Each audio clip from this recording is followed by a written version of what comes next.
In this video, we're gonna look at how to use coroutines. So let's start a project and then we're gonna write some coroutines. I'm gonna be using IntelliJ IDEA. I will later show you how to use coroutines in Android Studio in another video, but I will show you here because it's much easier to test and write. To create a new project and start using coroutines, we need to create a project that allows you to add dependencies. So just click on the main menu and create a new project. And here we're going to select the Kotlin and I will select the Gradle. Of course, you can give it a name. I will select the Gradle and for Gradle DSL, I will leave it as Kotlin. And that's pretty much it.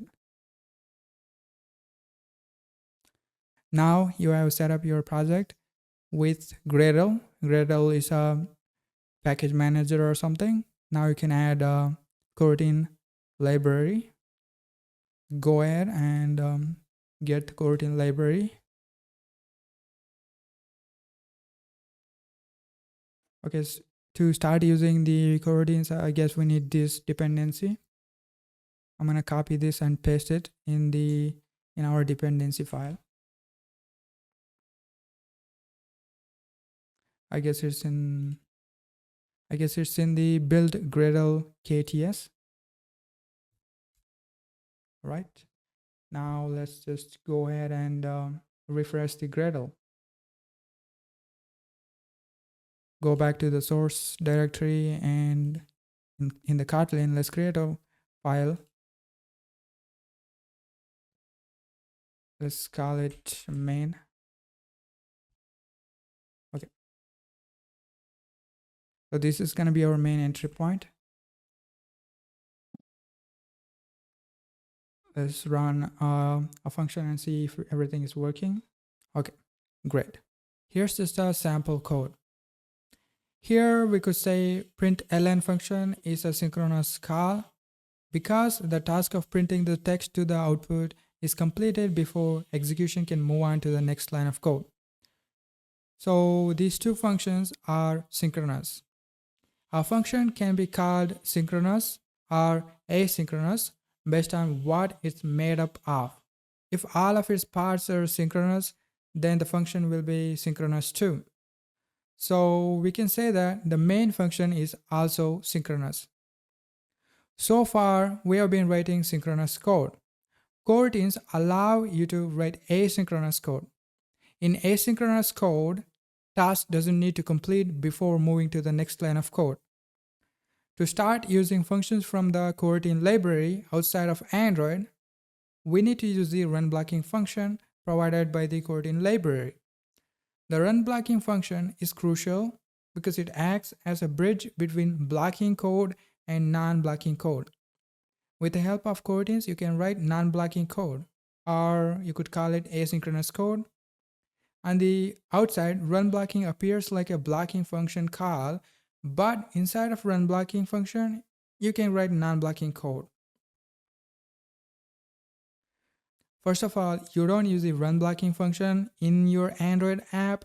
It's primarily used outside of Android. Like here, we're just writing some pure Kotlin code, or you could use it in testing. To run coroutines, you need two things from my understanding: a coroutine scope and an event loop. In Android, the system already provides you with an event loop, and for coroutine scope, coroutine library provides lifecycle aware functions like viewModel scope and lifecycle scope. This not only provide a coroutine scope, but also manage the lifecycle of coroutines. For example, lifecycle scope is tied to activities lifecycle.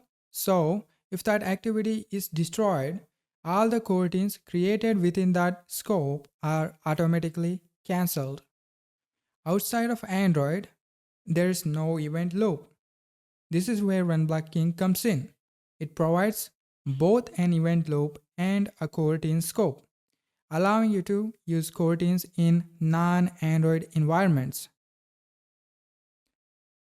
RunBlocking is also referred to as coroutine builder. A coroutine builder is a function that helps you create and start coroutine. There are few coroutine builders out there. We will look at runBlocking, launch, and async in this video. Let's take a look at the function signature of runBlocking. Here you can see that it's using two parameters, context and block. Context as a default value, empty coroutine context, and block is just a lambda with a receiver. The receiver is coroutine scope. If you look at the documentation for the coroutine scope, it's just a interface, and the documentation also say implementing this interface is not recommended. Functions like runBlocking, vModel scope, etc. These functions under the hood does implement the interface. Enough talking, let's just use runBlocking. Here we have a runBlocking with a lambda that contains some code. This lambda acts as if it's part of coroutine scope. Calling a runBlocking actually starts a coroutine. This coroutine's job is to run the instructions in the lambda body and blocks the thread it's running until all the instructions in the lambda body is executed. Okay, let's try running this.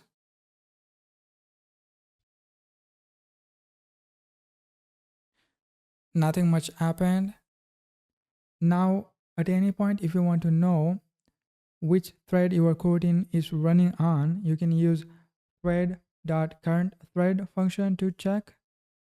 And if you want to measure how long it takes to execute a function or a line of code, you can use the measure time function and put the function you want to measure inside of its lambda body. And let's run this. So runBlocking is running on thread main or whatever, and it took 39 millisecond to execute or something. Okay, let's continue. Now let's use delay. You can delay the execution of the coroutine using this delay function. This takes a millisecond as input. Delay is actually a suspending function provided by the Kotlin coroutine library. This pauses the execution of the coroutine for a specified amount of time without blocking the thread. If you call the delay in the runBlocking lambda, the coroutine created by the runBlocking is suspended for this duration. Unlike the traditional thread sleep, the delay doesn't block the thread, but instead frees the thread for the duration, allowing other coroutines to run during the period. After the specified delay is over, the suspended coroutine resumes its execution. Imagine you are making a network request in a coroutine. While waiting for the response, you could make your coroutine suspend, letting other coroutines run while waiting. Any task that involves network requests or operations that involve waiting is where coroutines shine. Okay, now let's run it.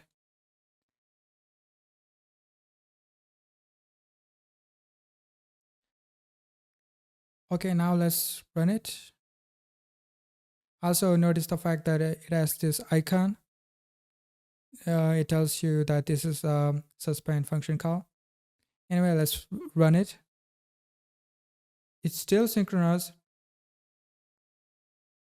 It runs one after another, but the underlying thread is freed to execute other tasks during the delay period. That's the idea. Since there is no other coroutines running on the same thread, so nothing is taking advantage of this. We'll see how to create more coroutines in a bit. Now let's create a suspending function. As your code gets complex, it's only natural that you may want to create mini programs that handle specific tasks, making it easier to read and maintain. We normally use functions for that, right? A suspending function is just like a regular function, but it can suspend and resume. Suspending functions are at the heart of coroutines because conceptually, coroutines are just something that passes and resumes. A suspending functions may contain 0 or more suspension points. A suspension point is a place within the function where the execution of the coroutine can pass and later resume. You can create suspension point with delay or yield. These are the functions provided by the coroutine library. We'll get to it later in some other video. But let's say this suspension function is suspended. Once the execution is resumed, it picks up where it is suspended and proceeds with the rest of the function. Under the hood, it uses continuation object to do this, but that's just out of the scope for this video. So I won't talk about that. Okay, now let's refactor our code so that we use the suspend function. I'll just copy all of this block of code and paste it inside of the suspend function. Typically, all suspending functions in the coroutine library have suspension points, so they can indeed suspend. So here the delay as suspension point by proxy. Now our function has a suspension point. But if you leave the suspension function out from our function fetchCat, it doesn't have any suspension point. So it can't passed or resumed. All right, let's see. All right, let's run it.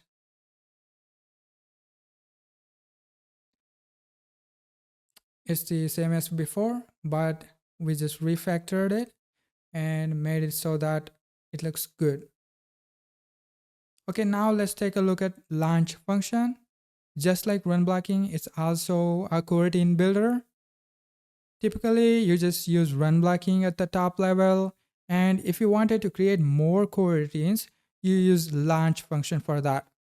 You can use a launch function to launch coroutines on the same thread or different thread by passing in context to it. But if you don't provide the context, it uses its parent context and it runs wherever the parent coroutine is running. We'll talk about this more in some other video. But for now, let's continue. To execute tasks concurrently, just add multiple launch functions to your code so that the multiple coroutines can be in progress at the same time. Okay, let's take a look at launch. Launch function is actually an extension function on coroutine scope. So if you take a look at it, it has context and start block parameters. So the context is important. Coroutine's context tells, among other things, where the coroutine runs. We will look at it some other time. Begins, the start parameter determines how and when a coroutine begins execution after it's created. The default option means the coroutine is immediately scheduled for execution upon creation.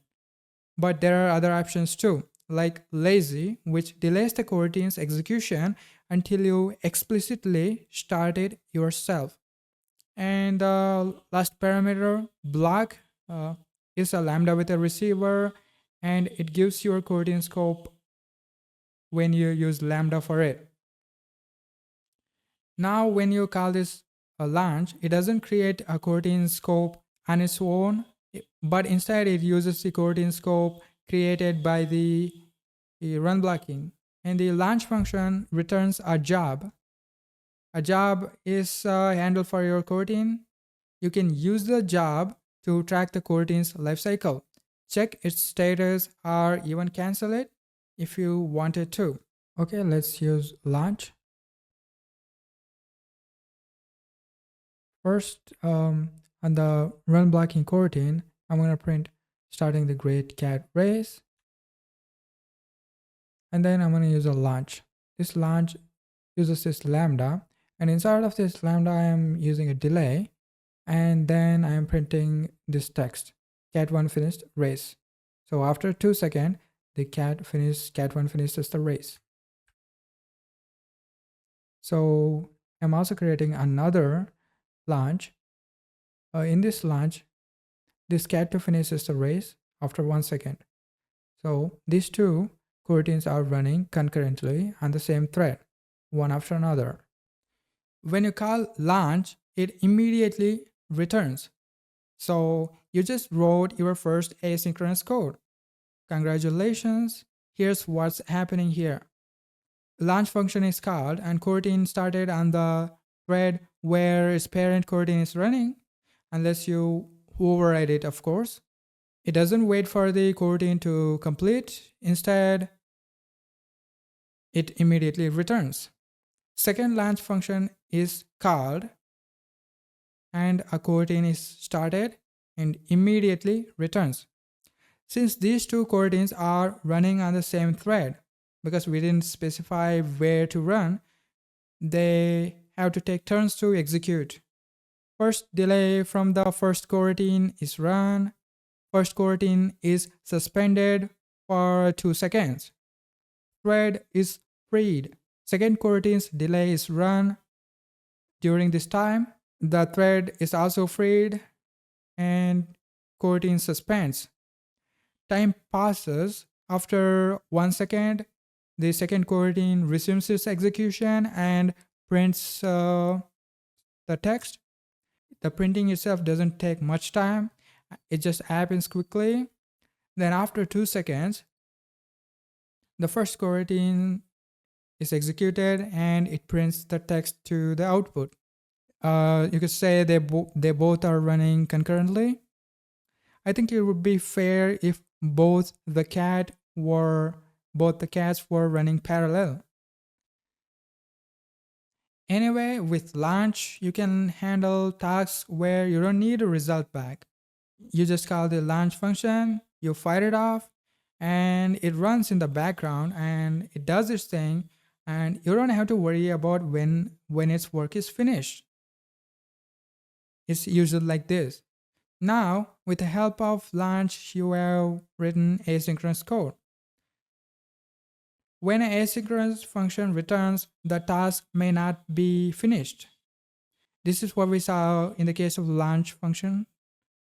So what if you wanted a return value from a coroutine? That's where you would use async. Now let's take a look at the async's function signature. Async is almost similar to launch function, but instead of returning a job object, it returns a deferred object. While deferred is quite similar to job, it has additional methods such as await, which allows you to get the result of the coroutine. You'll understand it once we use it. Okay, now let's use async function instead of launch and refactor our code so it uses async instead.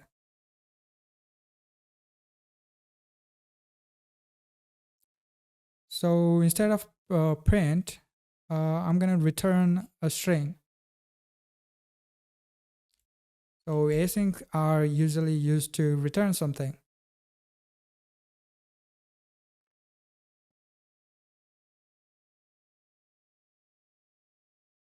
Now we assigned the return value to cat1 and cat2. So to actually get the value, what you get when you call async is a deferred object.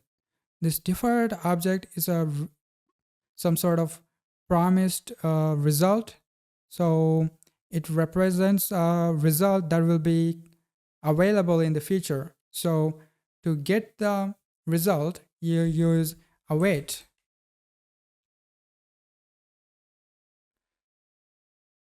So when you use the await, the function call where it's running actually suspends the coroutine. So anything after this code isn't executed, it waits for the coroutine to complete.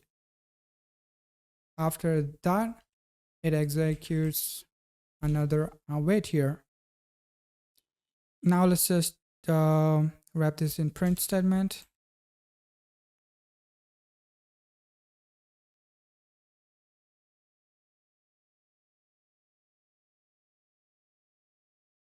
And let's try running it. cat1 and finished race and cat2 finished race. So what just happened? So these two coroutines ran concurrently, one after another, because they were in the same thread. They took turn. During the delay, this coroutine ran, because during those delays, this coroutine was suspended, and this coroutine ran during the delay. Now after 1 second, this coroutine resumed and it returned a result. And this returned after 2 seconds. Now when we called await, the run blocking, the coroutine started by the run blocking, stopped executing this line of code and waited for cat1 coroutine to complete. So after it completes, it uses the returned string and prints it here, and it prints the next second coroutine's return value. So the print ln function just takes 2 seconds to print, essentially. If we use the cat1 first, it would have been I don't think it would have been 2 seconds either way. All right, let's try another example. I created a suspense function that fetches username. So after some delay, we just return a string, John Doe. So this is another suspense function. This fetch email returns our email. Now let's use it for the async function. So in this async function, we're just calling the fetch username. So this starts a coroutine and calls this suspend function. So there's another async function that starts a coroutine and calls the fetch email. And then in the run blocking coroutine, we wait for the result and then we print it.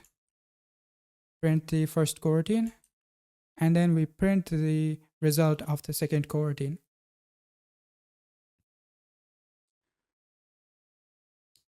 Compared to last time, we're not waiting for both of them.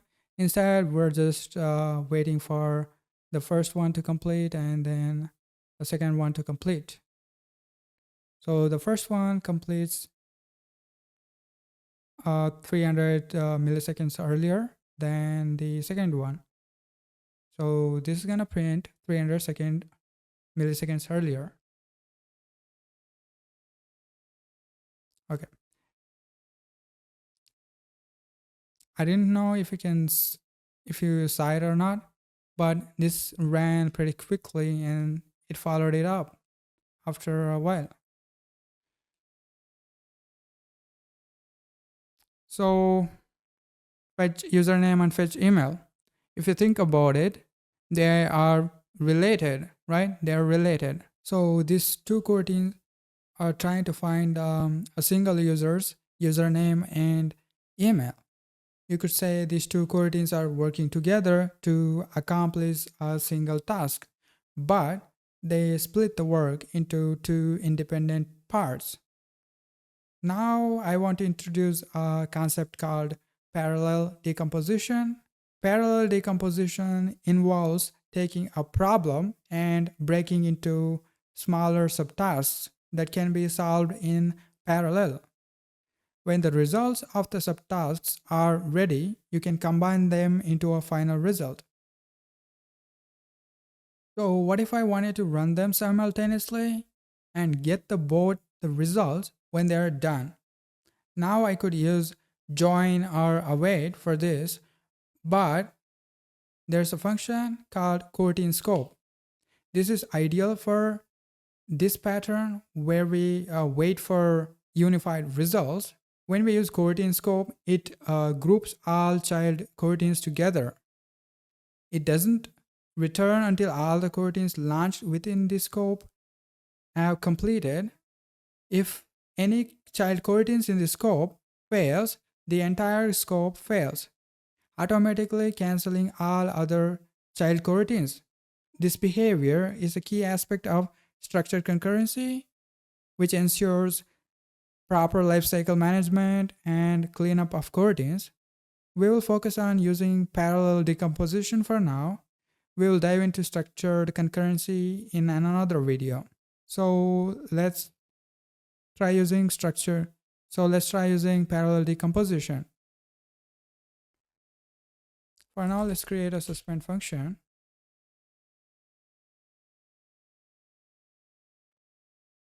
This suspend function returns a coroutine scope, and inside of this coroutine, I'm going to run these two coroutines.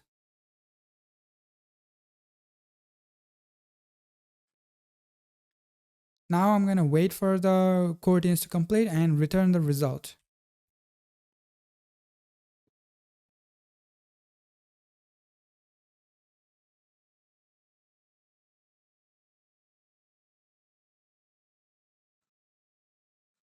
Now I can just call the suspend function in the runBlocking.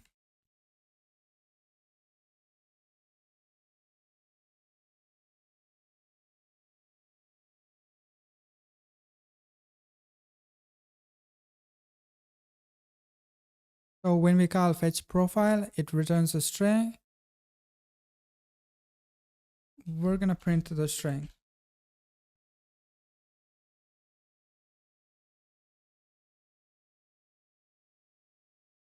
Okay, that's pretty much it.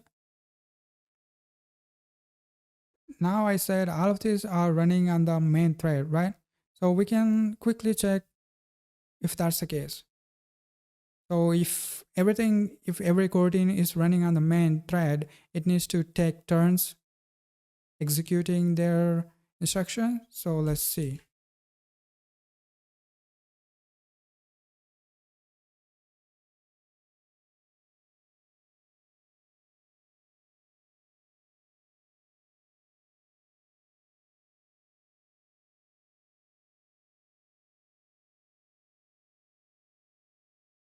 Okay, so when we do run it, we can see where all the coroutines are running. So everything seems to be running on the main thread. So if it's running on a single thread, we're not actually achieving parallelism. So what if we wanted to truly achieve parallelism, we want to run on a different thread. So assuming these coroutines are making a network request, we can run them on threads optimized for network request. This is a bit advanced topic, but I'll just use it right here. So we can just run them on threads optimized for network request, right? For that, we're going to use dispatchers IO, input output, I think.